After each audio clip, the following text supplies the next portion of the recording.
6 মাস পূর্ণ করল তারেক রহমানের নেতৃত্বাধীন বর্তমান সরকার।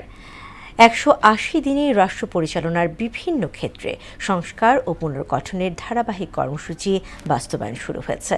অর্থনৈতিক স্থিতিশীলতা, কৃষি পুনরুজ্জীবন, সামাজিক সুরক্ষা সম্প্রসারণ, শিক্ষা ও স্বাস্থ্যসেবার উন্নয়ন, বিনিয়োগ, কর্মসংস্থান বৃদ্ধি, গণতান্ত্রিক প্রতিষ্ঠানকে শক্তিশালীকরণ এবং বিশ্ব পরিসরে বাংলাদেশের অবস্থান সুদৃঢ় করতে নেওয়া হয়েছে গুরুত্বপূর্ণ পদক্ষেপ। আরও জানাচ্ছেন প্রিয়াঙ্কা নিতু। স্বতঃস্ফূর্ত জনরায় ও পাহাড়সম আস্থার প্রতিফলন নিয়ে চলতি বছরের 17 ফেব্রুয়ারি দায়িত্ব নেয় প্রধানমন্ত্রী তারেক রহমানের নেতৃত্বাধীন বিএনপি সরকার। প্রথম 180 দিনে প্রধান গুরুত্ব ছিল ভাঙাচোরা অর্থনীতি পুনরুদ্ধারে। দেশ বিদেশে কর্মসংস্থান সৃষ্টির লক্ষ্য সামনে রেখে 5 বছর মেয়াদী কৌশলগত পরিকল্পনা প্রণয়ন করা হয়।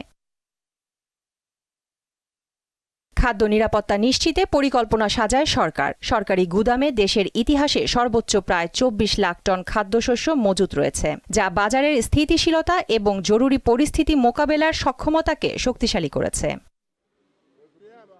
নির্বাচনী ইশতেহার বাস্তবায়নের অংশ হিসেবে কৃষক, নারী, শিক্ষার্থী, ক্রীড়াবিদ, প্রবাসী, প্রবীণ ও নিম্ন আয়ের মানুষের জন্য বিশেষ কার্ড ও সামাজিক নিরাপত্তা কর্মসূচি চালু করা হয়েছে।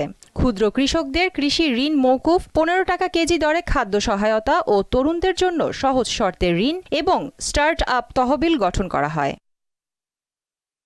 সুপরিকল্পিত অর্থনৈতিক ব্যবস্থাপনার ফলে মূল্যস্ফীতি হ্রাস পেয়ে 9.16% এসেছে। বিএনপি সরকার দায়িত্ব নেয়ার পর দেশের বৈদেশিক মুদ্রার রিজার্ভ ঊর্ধ্বমুখী। বর্তমানে রিজার্ভ 37 বিলিয়ন মার্কিন ডলার ছাড়িয়েছে।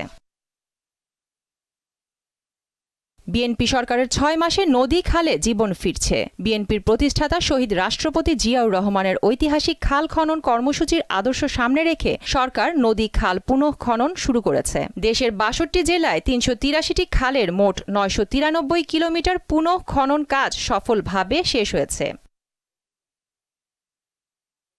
পদ্মা ব্যারাজ প্রকল্পেরও অনুমোদন দিয়েছে সরকার। 13 মের একনেক সভায় 34,497 কোটি টাকা ব্যয়ে পদ্মা ব্যারাজের প্রথম পর্যায়ের প্রকল্প অনুমোদন করা হয়েছে।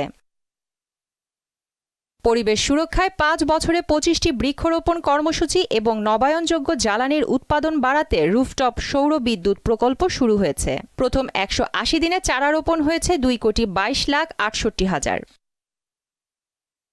চিকিৎসা সেবা সম্প্রসারণে আরও 5,000 MBBS চিকিৎসক নিয়োগের কার্যক্রম শুরু হয়েছে। চিকিৎসক, nurse, medical technologist, pharmacist, midwife সহ বিভিন্ন শূন্যপদ দ্রুত পূরণের উদ্যোগ নেওয়া হচ্ছে। আওয়ামী শাসনামলে বিপর্যস্ত হয়ে পড়া গ্যাস বিদ্যুতের সংকট মোকাবিলাকে গুরুত্ব দিয়ে সামনের দিকে পথ চলতে হচ্ছে বর্তমান সরকারকে।